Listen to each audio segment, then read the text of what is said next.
garder la construction.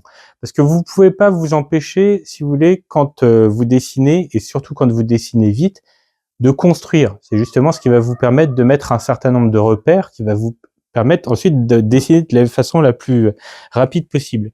Parce que par exemple, si vous voulez dessiner un château, vous voulez dessiner un château qui est en perspective, donc si vous construisez pas, hop, vous allez faire chaque créneau comme ça, hop, les uns après les autres. C'est extrêmement laborieux de faire ça de cette façon.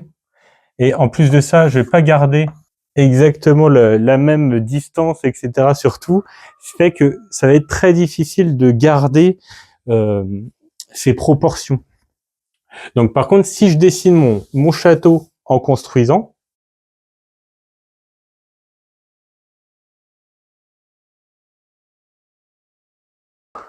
donc voilà, par exemple là j'ai une structure au départ de château, et alors si j'ai mes créneaux, hop, eh ben faut que j'accepte de les construire véritablement. Donc, et je vais rajouter juste mes indications comme ça par la suite qui vont montrer justement, hop, que c'est creux, que ça fuit en profondeur ou quoi que ce soit.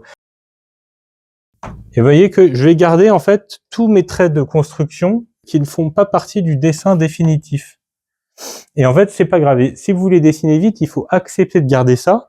Et puis après, par contre, de mettre particulièrement en valeur les éléments qui vont rester. Alors, pourquoi pas, par exemple, en utilisant les ombres. Donc, en utilisant des valeurs qui sont beaucoup plus élevées, comme ça, et qui vont vous permettre de définir dessous, en traçant, par exemple, avec un outil qui est plus dur ou quoi que ce soit, eh ben, les zones d'ombre qui vont faire que vous rendez plus visibles les tracés que vous allez conserver à la fin et qui vont vraiment définir le caractère spécifique de votre château.